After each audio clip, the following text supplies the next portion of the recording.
America's favorite doctor, Dr. Jan, and there's a new study out that's taking a look at how high blood pressure and obesity in pregnant women are associated with an increased risk of postpartum cardiovascular disease. What do we need to know? Okay, so let's connect the dots on this. First of all, this latest study was published in the American Heart Association's journal Circulation Research, and it's looking at several different common and well-known entities: obesity, high blood pressure, or adverse pregnancy outcomes during pregnancy. So we're talking about things like preeclampsia or preterm delivery, and then postpartum risk of cardiovascular disease or cardiovascular disease risk factors like high cholesterol and hypertension.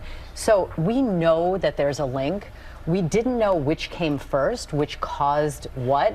But this association saw a clear link between women who were obese in their first trimester and then went on to have these pregnancy complications and then went on postpartum to have these elevations in risk factors for cardiovascular disease. So when you talk about something that affects 10, 20, 30, 40% of the female population, you have to look for those overlaps in those Venn diagrams that we talk about, because it is important to think holistically and connect the dots on that. So if you hear this from your doctor during pregnancy, what should you do after you have the baby? Well, first thing is, if you go into pregnancy overweight or obese, you are going to be looked at much more closely for the development of gestational diabetes or high blood pressure during pregnancy.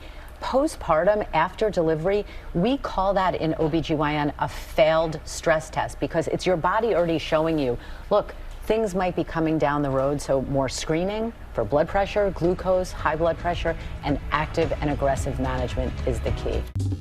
Well, hey there, GMA fans. Robin Roberts here. Thanks for checking out our YouTube channel. Lots of great stuff here. So go on, click the subscribe button right over here to get more of awesome videos and content from GMA every day, anytime. We thank you for watching, and we'll see you in the morning on GMA.